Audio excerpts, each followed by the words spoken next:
Tja, wat moet je nou eigenlijk denken van een krokodillenkwekerij? Krokodillen waar ze tasjes en portemonnees en riemen van maken. Ik kan er niet zo goed tegen en ik vind eigenlijk dat het niet moet kunnen.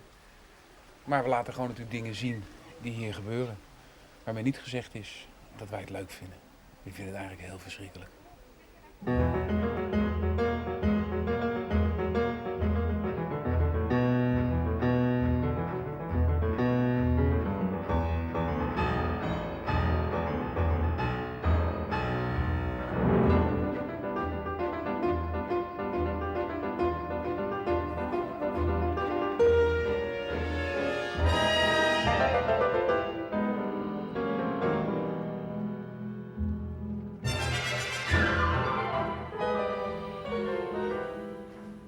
Do you have by yourself a crocodile bag or a crocodile coat? Well, I have a crocodile belt and I have a crocodile bag. Yes, I do. Okay. And these are small crocodiles. They are, how old are they? 1.5 months old. And they are dangerous or not? No, not at this stage. They can bite you. I can give you a nip, that's all. A nip. And it doesn't hurt, a nip. Oh. No, I want to try it first. What is your fascination with crocodiles? I think when you were 10 you were not thinking I'm starting a crocodile farm when I'm grown up. Well, in fact, I've always been interested in reptiles, and my father was a great snake keeper and a lizard keeper, and it just sort of in evolved. Australia, in Australia, yes, that's right. Crocodiles have characters. Can you see the difference between the one? Yeah, you can, but it's not so extreme. But yes, we have certainly gentle crocodiles and aggressive crocodiles. Yes. And in fact, that's reflected in the names of our big breeding crocodiles. And we have, it's Mauritian Creole, but we have one big female who's called Madame Timide, which means basically gentle or shy, and Madame Méchant, which means aggressive. I mean, everyone has a name because, yes, they have a different personality. So it's better now to go to the large ones, I think. Well, yes, we can go and see as they proceed up in stages. Okay. And they're sleeping at daytime normally? Well, during the day they're less active, but actually for sleeping you can see they've got their eyes open. They sleep very little, but they rest during the day. They're nocturnal. So close the curtains and let's sleep then.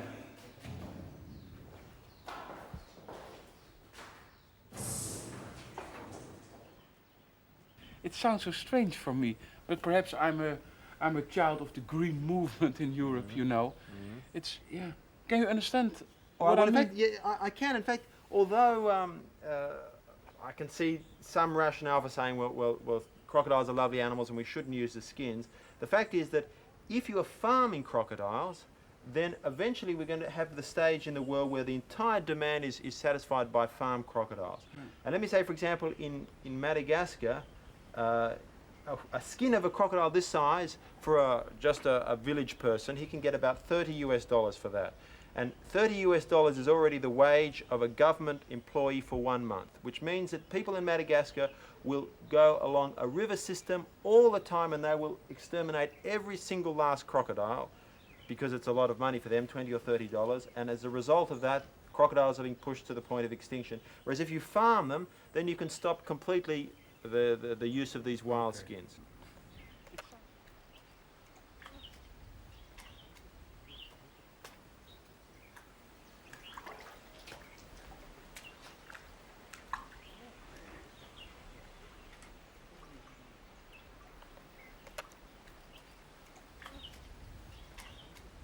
What's the salt here? All right, well in fact this is the way you prepare the skin. Once you remove the skin from the crocodile, you have to salt it to dehydrate the skin. And you salt it for 6 days, about until you get a 10% shrinkage. Then you roll it up and you export it to France, and that's all there is to it. And you can see here we have some back skins. Back skins, the back of the crocodile. Where can you use that for? Right, well the French don't buy the back skin because it's very thick and it's hard to work. So all we do in Mauritius with that is you can manufacture belts. As you, with a bit of imagination, you can manufacture a nice belt with that, or you can make other small things like that. But this the French won't buy. So this is a pure byproduct. Yeah.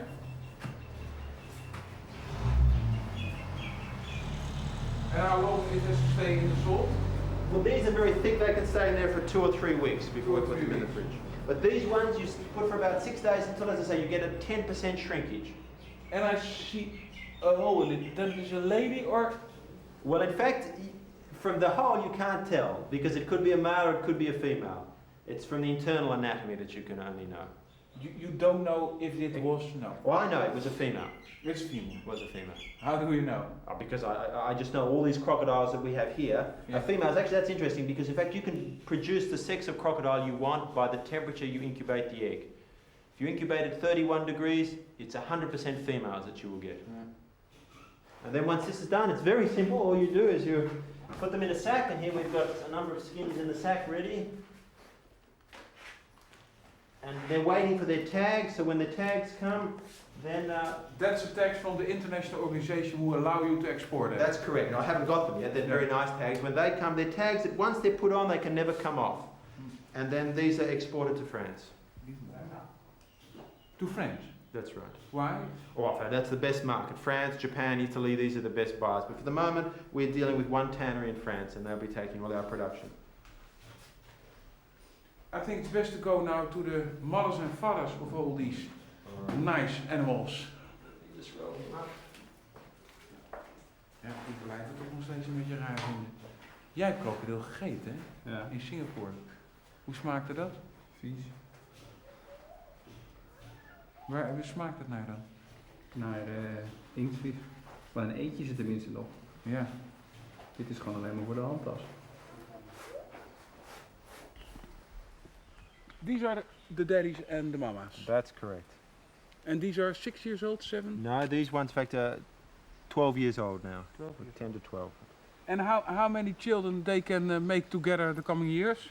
All right, well, one female produces about 30 to 40 eggs per year, and they lay in the sand pits up at the top of the pond. And as they get bigger, they lay progressively more eggs. But it's once a year. Every year, September, October, November, she will go up to the top, she will dig a hole, she'll lay all her eggs in half an hour, and then it's finished for the year. And a very strange question, how did they copulate? All right, well, they do it in the water. They do it in the water? In the water, and the crocodiles do it in the water, and it's a season, it's about March to June. And they make sound? A little bit of, they can make a little bit of sound, a little bit like the noise I've just made now, but in fact it's very nice with crocodiles in that it's the female that really initiates all, and if the female doesn't like the male, then the male has no chance. Oh, what is the fastest speed they can walk? All right, well, in fact, when you look at a crocodile, it looks like a very sluggish animal, but they can move very quickly if they want to. Yeah. Why are they going now in the water? All right, well, because your sound man has got a furry stick, and I don't think they've seen very many furry sticks before in their lives. They're a bit show the nervous. furry thing, David. So, the crocodiles are seeing now this. So, and perhaps, show the crocodiles the furry stick. But for sure it's that, because the cameras they see all the time, and people they're very habituated to, so it's just something they new. do have very good eyes then. Yes, no, they have very good vision, crocodiles. And smell, how's the smell? Smell is important, but not as good as vision, and in fact that's why if we put an animal in there, or, which you don't do, but I mean if you had something that was moving in there, they would move very quickly after it, whereas if it just stayed still, maybe the crocodiles, or well, they certainly wouldn't smell it, and if they didn't get a good visual fix on it, then they wouldn't attack the animal. So sometimes if a crocodile is after you, it's best to just freeze.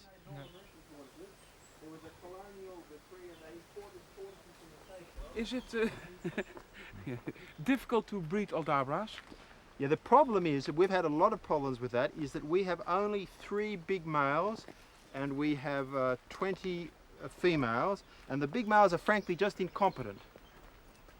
What do you mean? Well, they mount the female from the head side and from the side, and they just never inseminate the females. We get plenty of eggs, which means that we have no nutrition problems, the females are fine, and the males copulate all the time, but they never get their penis where it's meant to go. How is he feeling now, the aldabra, do you think? This one here, Yes. well, he wants to be put on the ground, of course. Let's put him on the ground.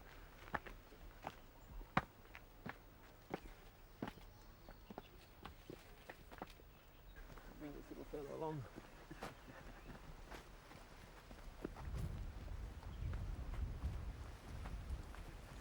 Of course, before we spoke about my problem with breeding, part of the problem is that my males are too big compared to the females, and it's hard to get males.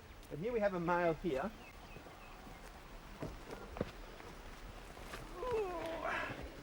I'll just lift him around. Underneath, he's got a very long tail, if you'll let me get at it. He's got a very fleshy tail here, with a groove. I don't know if you can see the groove. Oh, Can you see the groove there? That's his penis? No, but the penis slides along the groove. Oh yeah. And it's got a little point at the end for stimulating the female, and the penis slides out, and the penis, I mean it's the other way around, but the penis would come out to about there. So therefore, you have to come over here. Yeah. He's on the back of the female, and the penis goes right inside the female underneath here. Okay, you turn him.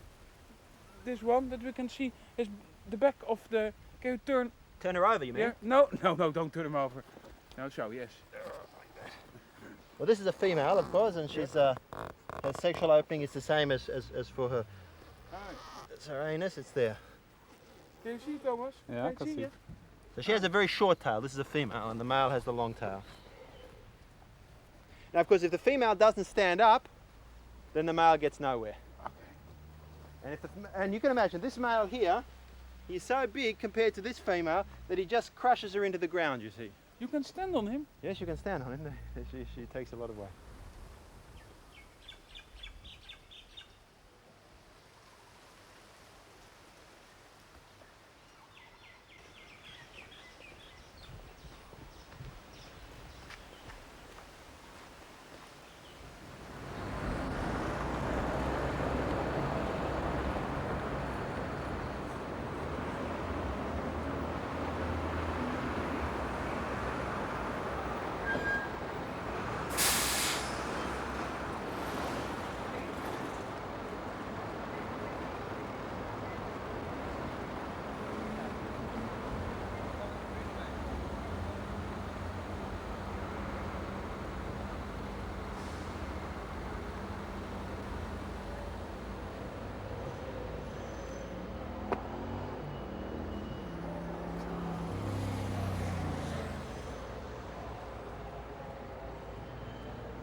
Dat sombere gebouw daar is de Royal Museum of Scotland in Edinburgh. En daarin staat een geleerde op ons te wachten die de wereld in 1990 verbaasde met een geheel nieuwe dodo, een hele andere. Laat maar eens gaan kijken. Dr. Andrew Kitchener is curator zoogdieren en vogels in het Royal Museum of Scotland. En hij heeft een geheel nieuwe theorie ontworpen over de dodo. Andrew, this is the old reconstruction copy of the Mauritius dodo. And it's a good one or a false one? I'm not saying it's a false one, but I think there are a lot of anatomical inaccuracies about it. For example, the head is far too inflated. Looks like it's been pumped up with a bicycle pump. I think the shape of the beak is quite incorrect as well. And I'll show you the reason for that later. Yeah. Also, if we look around here at the tail, you'll see it's halfway up the back, which also seems to me to be the wrong position for the bird's tail. But and also, as you will see later, I think it's far too fat. But how do you know all those things? Well, I obviously... Have you seen a photograph of the original I wish dodo? I had. It would have saved me all this trouble. Yes.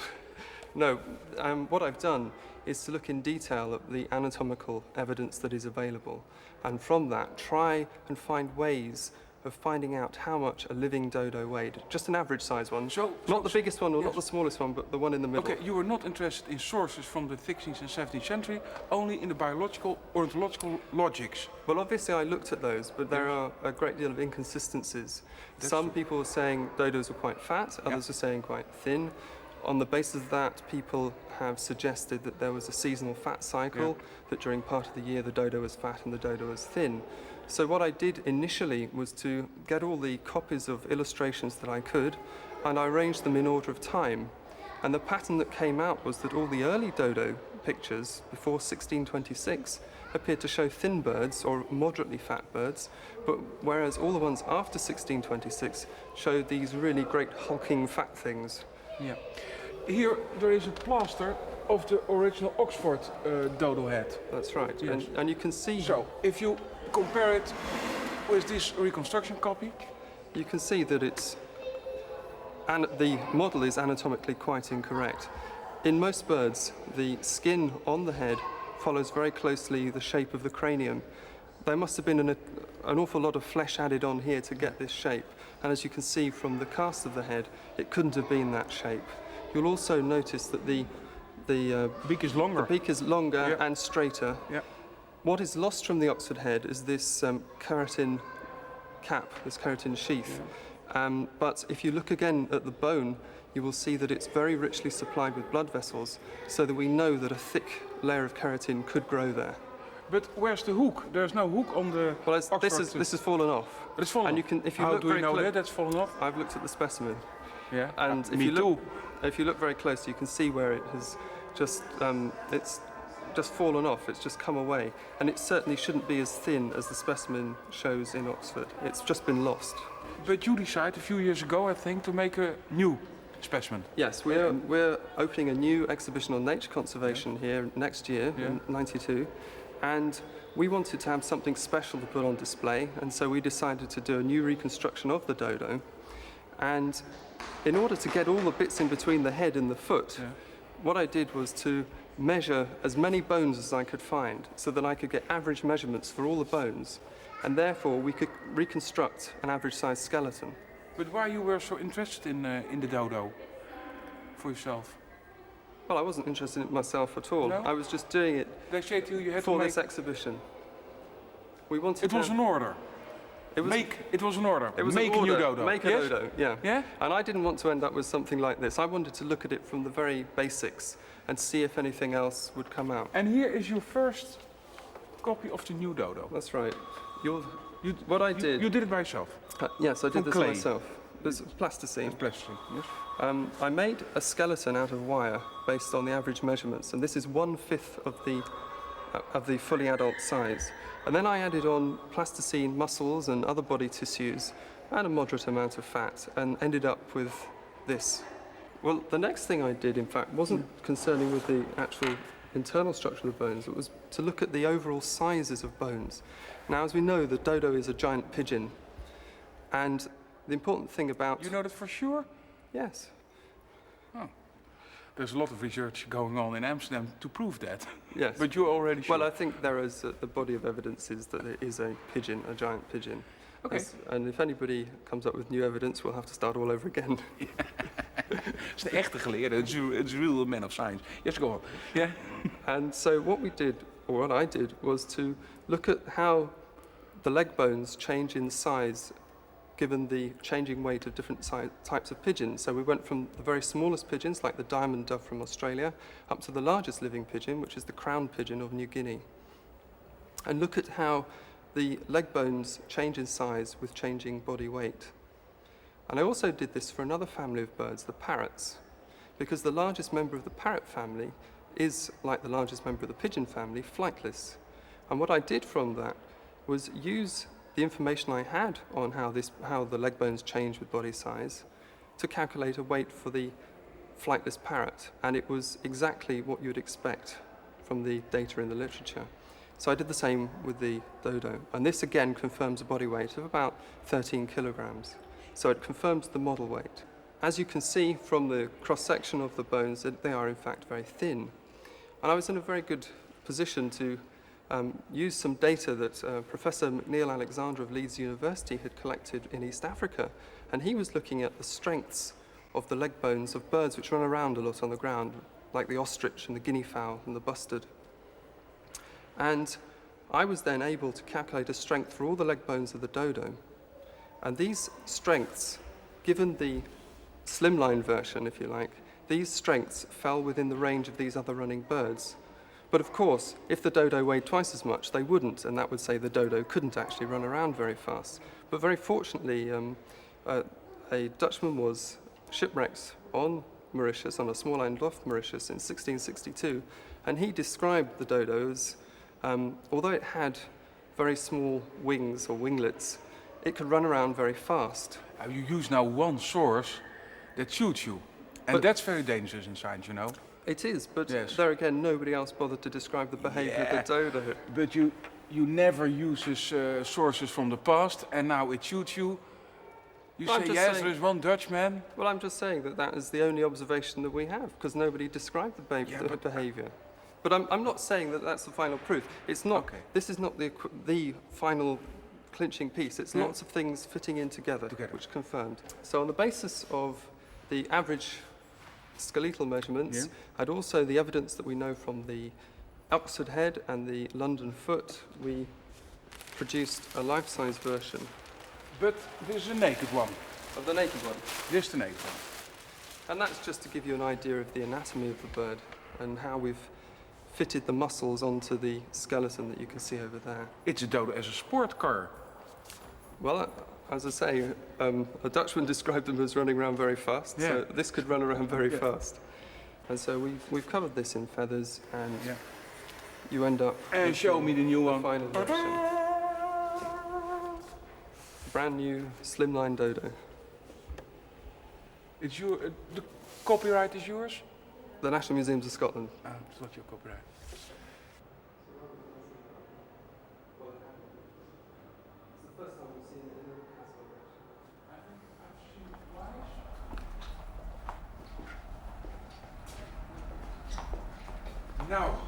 Nou ben ik benieuwd, want we zijn in het VOC-archief hier van het ARA, het Algemeen Rijksarchief.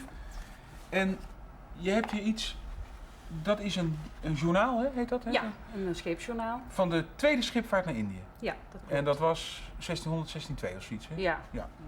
En dit journaal, daar wil je me iets aan laten zien, hè? Ja. Jammer, dat etiketje. Ja. Dit is aan boord geschreven, schreef dat echt aan boord? Of naar de hand? Dat denk ik dat voor een groot gedeelte. Waarom moesten ze dit eigenlijk doen? Ze moesten dit doen, hè? Dit zijn die oudste reizen van de VOC. Er waren tekenaars aan boord om dus de kustlijnen in kaart te brengen. En dat was natuurlijk heel belangrijk. Het was allemaal onbekend gebied in 1598. En dit moesten ze inleveren? Dit moesten ze dan later inleveren bij de VOC. En de VOC had dan kaartmakers in dienst. En er werden dus echte paskaarten, echte zeekaarten gemaakt. Dus dit is hoe de wereld eruit ziet, dat weten we uit dit soort dingen in die dat tijd. weten we uit dit soort dingen. En hier, daar kwamen de atlassen van Blauw weer van. Hè? Die gebruikt informatie hier ook uit. Ja. Dit is altijd in Nederlands bezit geweest? Dit is altijd Nederlands bezit geweest, ja.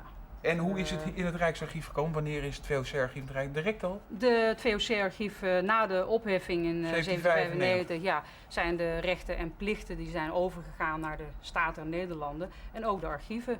Dus het is eigenlijk altijd rijkseigendom gebleven. En hoeveel mensen komen hier nou? Komen hier veel mensen het VOC-archief? Er komen ontzettend veel mensen naar het VOC-archief. Vooral ook heel veel mensen uit Aziatische landen. Ja. Omdat het dus voor die landen vaak de enige informatiebron is over hun eigen geschiedenis in de 17e en in de 18e eeuw. Nou zijn wij met dat vogeltje bezig.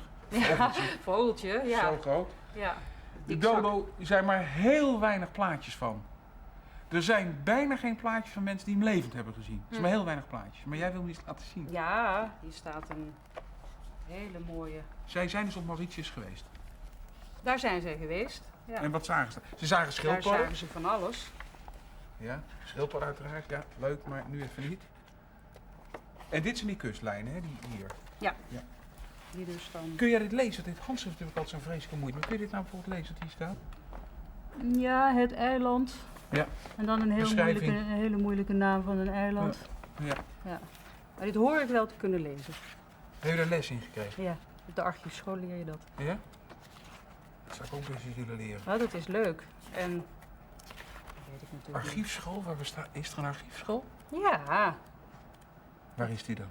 Die was vroeger in Utrecht en die is nu hier in Den Haag. Het is nu niet meer. Het is niet waar, het is niet waar. De dodo's van op Mauritius. Kun je iets... Het is onvoorstelbaar. Ja. Laat eens even... Moet je even zo kijken wat er staat, maar... Ja. Oh, dit, kijk eens. Hier loopt hij. Schattige kop. Niet afgemaakt, hè? Nee, nee. En nee, ook bij deze is dat ook een beetje. Dan zie je ook een met potlood ook hier. Heeft eerst een andere gestaan. Hier had hij hem te hoog opgezet. Hij kon de kop er niet meer op krijgen. Ja. Even kijken. Nou zag ik nog even net iets hier. Dit lijkt wel de Rodriguez-dodo, de solitaire. Maar volgens mij is deze reis niet op Rodriguez geweest, dat weet ik zeker. Maar hij lijkt ontzettend op solitaire. Even kijken. Dit is veel wonderlijks.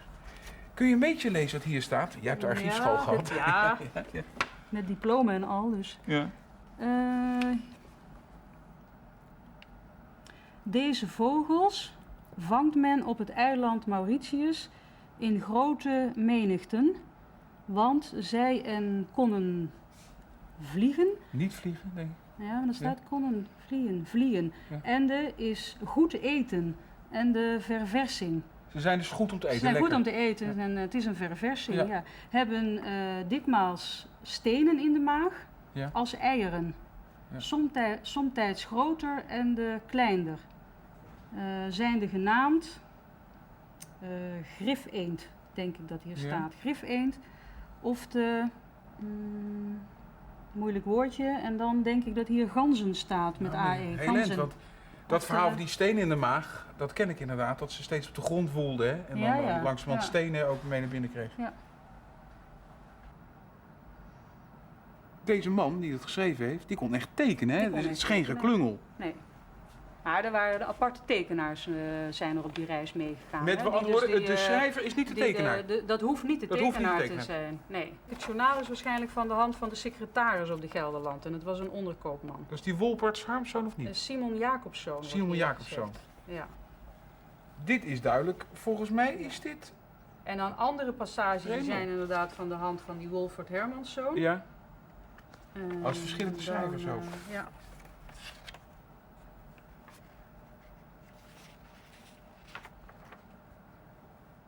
En dan hebben ze het over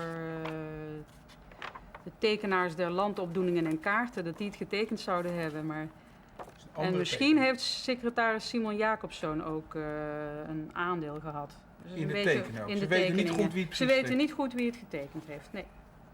Maar ze hadden toen dus... Ja, het tekeningetje is toen niet gereproduceerd hè? Nee. In die tijd. Het heeft heel lang geduurd voordat de gewone mensen de doden kregen te zien in plaatjes. Ik ben heel jaloers. Dat jullie dat hebben en ik niet.